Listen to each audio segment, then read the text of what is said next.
So let's talk today about how to get clients during this pandemic using value-based marketing. Because by now the COVID-19 pandemic is well underway.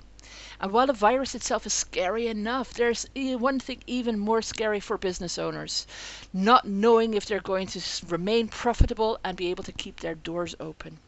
And if you're in the same boat, or perhaps you're just starting out, or either way, you're worrying at night about how to grow or survive, then perhaps you just need some new tactics to move forward and finally be able to start making money. So stay tuned because that's what I'm going to show you in this short little 30-minute presentation.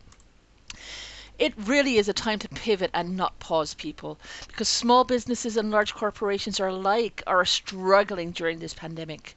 By March in 2020, the second Sunday of social distancing, over 50% of small businesses were not operating anymore. Many businesses are struggling to continue marketing, unsure of how to be sympathetic and not sound tone deaf while keeping their brand top of mind. But the worst thing brands can do right now is nothing. You need to adapt now to keep going.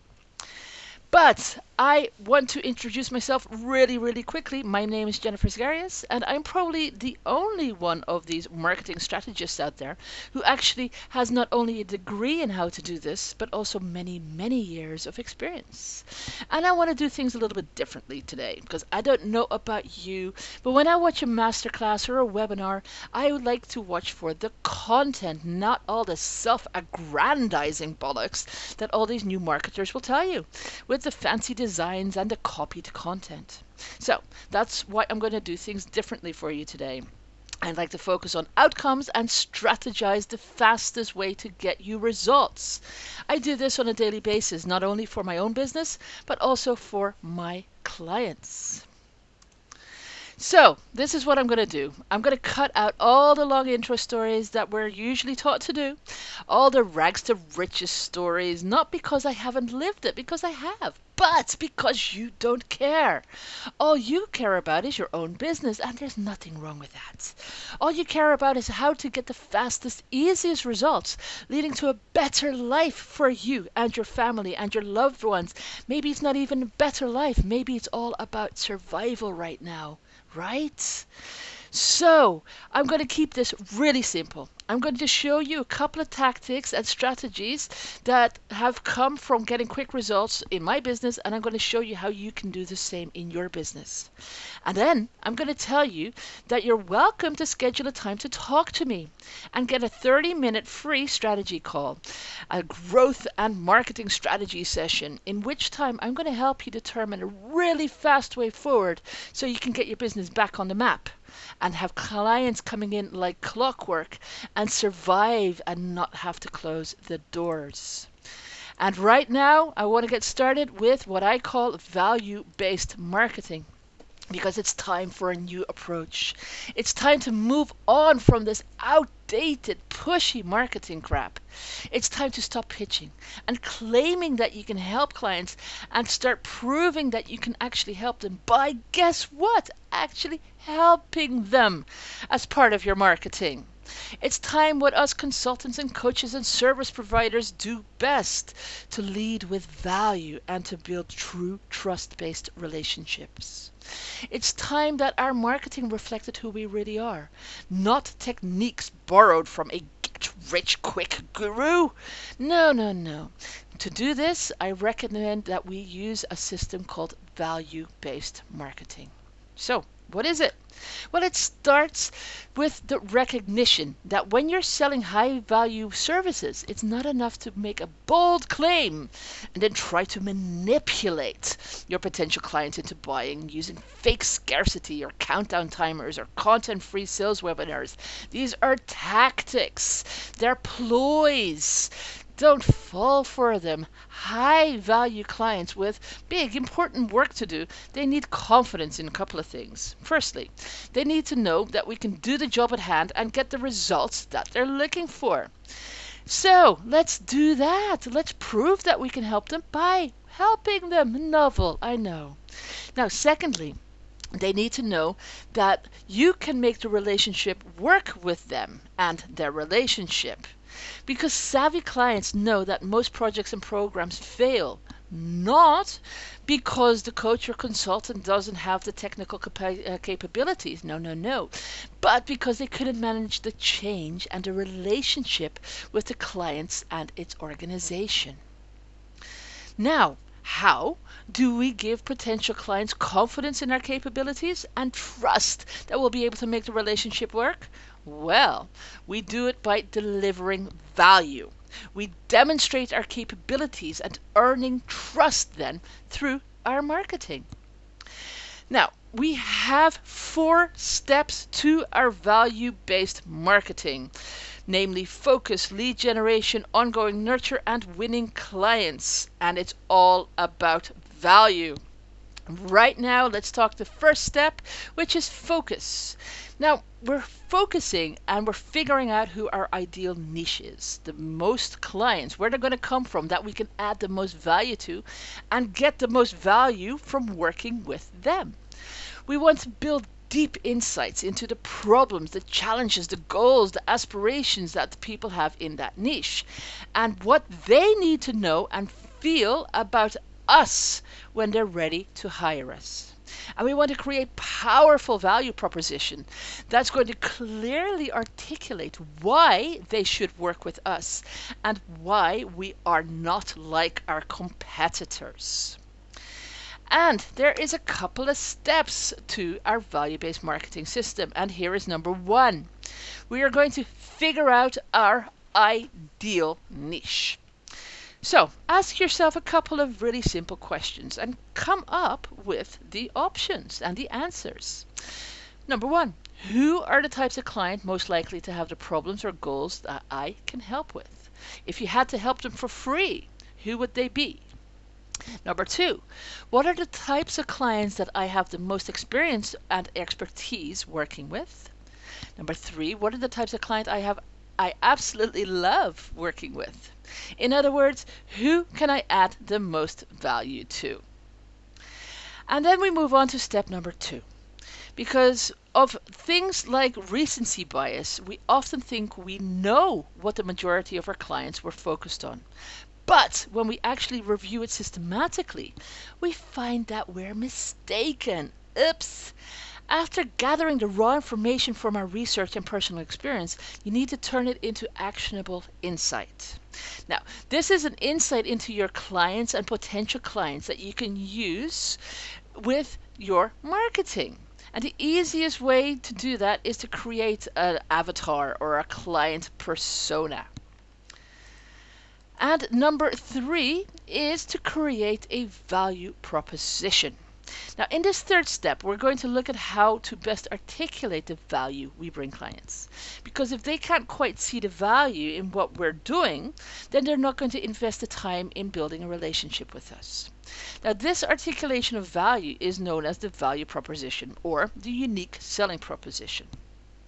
It's something you're going to use in many places in your marketing. It's how you describe what it is that you do on your website or when you talk to someone or on your LinkedIn profile. Basically, anytime you want potential clients to understand why they should hire you. Now, there's 2 parts to our value proposition, and value is the big one. If clients don't see the value in what you have to offer, then they don't buy. Differences is what separates us from the others offering similar services with similar value. So we want to be different, and because it's all about the perception. If you don't see the value, then they're not going to see the value, and then it's not going to get you anywhere. And getting your value proposition right is particularly important where your service delivers intangible value, as in something you can't see. And a really good way to do this is to try to put your value into a series of value propositions. So let's take a look at a couple of these. And I want to tell you that you do have a copy of this in the PDF underneath this video. So you don't need to write along with all of this.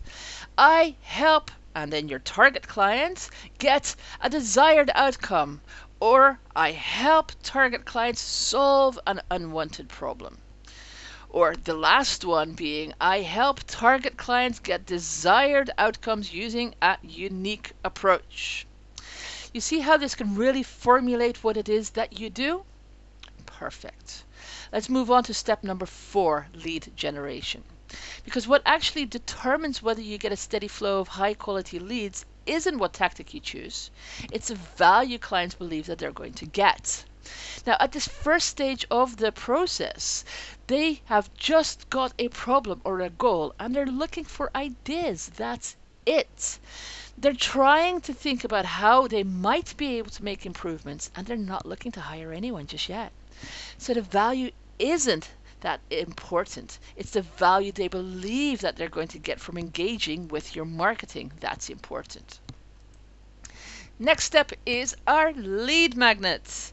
Now, an effective lead magnet will get you noticed by potential clients above all the noise and all the clutter in their lives because it focuses on helping them with one of their big problems or goals. It draws potential clients to you rather than you having to sell them. It starts your relationship with the potential client by building credibility and trust rather than a sales pitch. And when they sign up for it, you can then communicate on a regular basis, giving you an easy way of getting the multiple touches needed to get a sale. I remember when I first started out in sales, we needed up to about 5, maybe 3 touches. And it touches anything that's a contact point, like a phone call or the sales pitch itself, or maybe it's an email following up to the, or, following into the sales call. Now, because you're giving value first, you feel good about it. You need to feel good about it, about your marketing, rather than shying away from your marketing. So make it something that you believe in. Now, number 6 in the steps is email. Now, it's a misunderstood little genius email. You want to build your relationship with these new subscribers as fast as possible. And it doesn't take long for someone to tune out of your emails if they're not getting value from them. And in order to do that, you need to deliver value fast in your emails. And you need to begin engaging with your readers in a way that goes beyond them just passively reading. You need to get them to take action and ideally to interact with you. Step 7 is generating leads. Now, once you've got your lead magnet and you're able to deliver it through opt-in and thank you pages and welcome emails, also known as a funnel, you need to start actually generating leads. In other words, getting the offer of your lead magnet in front of potential clients. And one of the best ways to do this is with your existing contacts that you already have. Now, here is a little list of potential lead generation tactics. I'm not going to read all of these out, but there is a lot of value in this page alone. Now, when it says HML, it's high, medium, low. So, for example, a reach or an impact. And so, for example, the first one, existing client development, has a very low reach, but an extremely high impact. And it should be the focus of every existing business. Now, there's tactics on here like referrals, networking, public speaking, etc., etc. Go through this and really figure out where it is you're in your business and then pick what would work best with your clients. Now, looking at step number 8 in our ongoing nurture this phase even is vital because, as we said, when we're talking about high value services like consulting or coaching or training or anything where we offer a service, then it's like 80 to 90% or more of the time our potential clients won't be ready to buy when you first connect with them. So you want to avoid peaks and troughs in your business and constantly chasing and being in second place. And in order to do this, you need to nurture your relationship with the leads you've generated and stick with them until they are ready to buy and they turn to you first because you are top of mind. Now, I like to prioritize my potential clients. Whenever I do a marketing campaign, there's a lot of people who come onto your path. And I always put them into the ABC category, where the A category prospects would be the very highest potential clients or partners who meet all your key criteria and who you can envision doing a lot of work with. You might decide to you follow up with them with every 30 days or so, ideally, depending on how much time you have available for marketing and whether you typically work with a small number of high value clients or a large number of lower value clients. And you might typically have 8 or maybe 12 prospects in this category. So following up with them every 30 days isn't that much of work. Now, the B category, these are people who would be a good fit, but they're not quite perfect. Or perhaps you believe that they have a significant potential, but are a long way away of being able to be ready to buy. And these people might get a follow-up every 30 days or so. And you could possibly have a 20 or 30 people or so in this category. And the C people are the people who you think there's some potential and you'd like to keep in touch, but they're unlikely to turn into your very best potential clients or refer a lot of business to you. However, since you never know with absolute certainty how things are going to work out, it is really worth keeping in touch, well, to some degree at least. Now, I'm giving you a nurturing email or a typical series, what it would look like. So, email 1, for example, is to introduce the problem, some of the symptoms, so they know they've got it, why it's bad, and a hint at the solutions that are going to be coming their way. Email 2, reveal the root cause of the problem. Email 3, introduce the big new idea that lies at the core of this solution.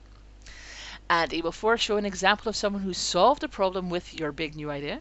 And email 5, share the practical steps to get started solving their problem. Or perhaps you could look at another series, which would be email number 1, introducing the problem, some of the symptoms, so they know it if they've got it, why it's bad, and a hint at a solution that's going to be coming their way. Email 2, share the first step, email 3, second step, email 4, third step, etc., etc.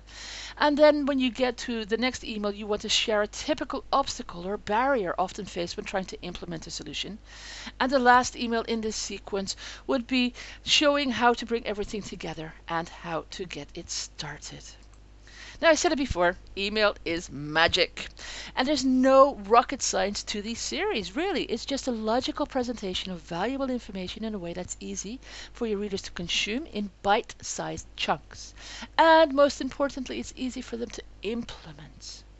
Now, remember that the best way a potential client has of judging whether they'll get results that they want from working with you is the results that they're getting from your free advice. And you can email these series to your subscribers as a broadcast, meaning that they're all going to get the emails at the same time. Now, there's a couple of next extra little tricks to an effective email. And one of those tricks is a 4S model. And that is we keep it simple. We keep the formatting simple and easy to read and make one main point and have one main call to action. We also have a surprise element, so we don't just go over the same old content and topics that everyone else uses. We use stories because rather than lecturing people, they illustrate our points with stories. They're more interesting, they're more memorable, and they drive more action. And we have with a so what. So make sure you send what you send is relevant to your readers, that you draw out the implications for them so that they're able to take what you send and use it to get improvements and results in their business or in their lives, of course. Now, the structure of an effective email. There's 4 components to this as well. We have a subject line with a primary purpose to get people to open the mail. Now, more accurately actually, is to get the right people to open the email with the right intent. Now, next component is the lead, because the first few sentences of the email where the person who's just opened the email decides right now whether they're going to keep reading the email or not. And highlighting the value of what they're going to get, or by enticing them with a good hook or a good story hook, is a great place to start. Then we have the body text, and this is where we're going to deliver the content of our email, paying off the promise of the subject line and lead, and motivating the right prospect to take your desired call to action. bringing us to the call to action, where you prompt readers to take some kind of desired action. Your call to action could be to take up your offer, for example, a strategy call or webinar, product page, blah, blah, blah, email you back, or anything along those lines. Or even to click on a link to, for example, an article or a video on your site. Now, it pays off to use different styles of emails for impact. So you could use a personal story to establish your credibility and show that you understand their problems and to build rapport. You could use client stories where you show that real people have gotten results that they're looking for as well. You could use inspirational emails, for example, that harness emotion and build empathy with your potential clients. You can use list emails, which allow you to build credibility by getting across a lot of content in a short email. You can use rant emails, where you give them a chance to, or you give yourself even a chance to show your personality and position yourself for or against something that your clients also feel very strongly about. You can have Q&A emails where you address a specific question and objections your potential clients might have. And varying these email styles will allow you to keep your readers interested, even if the topics of your emails are quite narrowly focused. Okay, so now that you're focusing on the right clients and you've made the first contacts and you've nurtured your relationships with them, the next final step is to bring them on board as a paying client. Now, as with every other step of value-based marketing, we're going to lead with value here too. So rather than just having a traditional sales meeting where you ask a bunch of questions and explore the problems and recommend a solution, you're going to use an approach to the sales call, because it still is, that adds value to the meeting or the call itself. Now, exactly how to do that depends on the type of style that you are, the type of service that you offer, and the type of clients that you're looking for.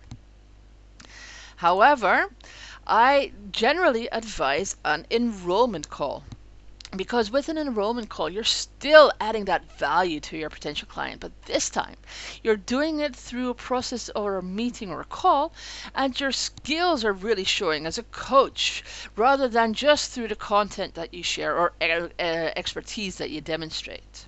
So you're truly showing your skills. Now, typically you might want to talk to a potential client about a problem or a challenge that they have and help them to clarify it, understand it, show them what's preventing them from making progress, and map out a plan of action for moving forward. And if you take me up on my offer to talk to me, this is exactly what we're going to do. We're going to focus on a problem in your business, and we're going to unstuck you and move you forward with a real plan of action. Now, this can be immensely valuable to a potential client, but usually it will need to come further into your relationship. Now, with an enrollment call, the discussion is all about the problem that they have. So they're going to have a much stronger relationship with you, and then they're going to feel more confident in opening up to you about a problem and trusting your skills to help them through it. Now, we're going to lead with value. Remember, it's all about the value, and these calls are no different. So we have these calls to demonstrate what it would be like to work with us. If you're going to get hired for your expertise, or use an approach to sales where you demonstrate that expertise, by adding value during the sales process, you're going to make it more likely that a potential client is going to hire you. You're going to start your relationship with them as a client off on the right foot, rather than having them feeling like they've been sold to. No one likes to feel sold to. And you're going to strengthen your reputation and relationship with them, even if they don't hire you. And you're going to make it much more likely you'll actually set up sales calls and meetings, since you'll feel like you're actually helping potential clients rather than just being some kind of pushy salesperson. So remember, we've got 4 steps to our value-based marketing. We've got focus, where we focus our efforts on the client that we can bring the most value to. Lead generation, to make contact with the right potential clients by offering value through your lead magnet and initial contact. Ongoing nurture, to build credibility and trust through regular value-based communications. And winning clients by adding value in our sales process. So, How do you want to get started? What do you need to implement first? Well, let's take a look at some of these. You want to use the focus step. Remember that lead generation list that we looked at? And focus on your ideal client to make sure that you're going to be working with the right clients and the right offer. Now, one piece of advice. Don't get stuck in a paralysis by analysis here. You want to get your focus as good as you can from the start, but inevitably you need to test your ideas to know if they're going to work. So treat this as an iterative process. It needs to be repeated. Identify your initial focus, but be prepared to revisit this step if it needs refining based on the feedback from the marketplace. Now, your main priority as a new business will be lead generation.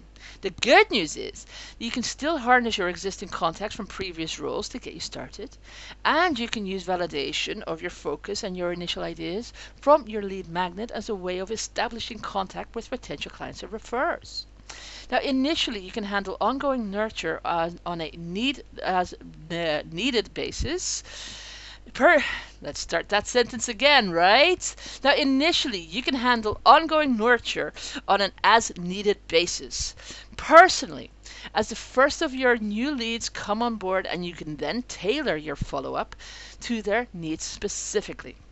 Use the initial phase to build a database of follow-up activities and messages that you can then use and reuse when you start systematizing your follow-up.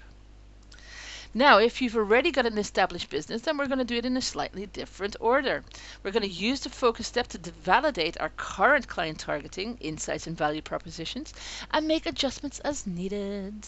Now, ideally, this will confirm that you're on the right track. But it's surprising how easy it is to miss chances in the marketplace or lose track of the big picture when you have your head down in client work each week.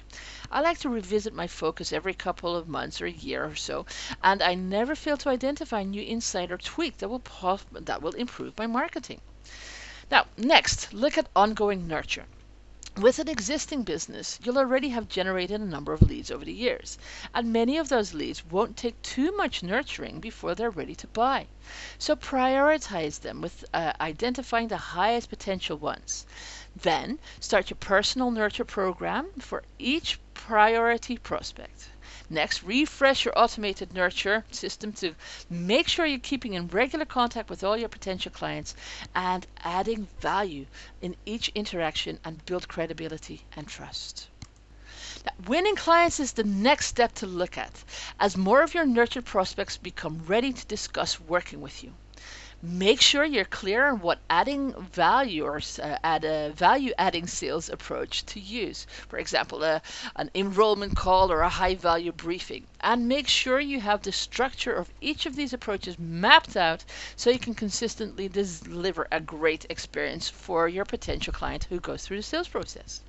Finally, head back to the lead generation step and review whether the methods you're currently using are bringing you enough of the right type of leads.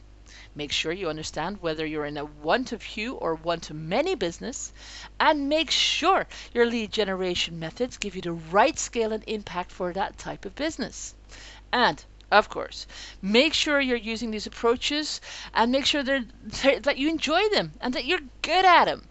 Don't get sucked into the latest silver bullet marketing tool if it's not a good fit for you and your clients.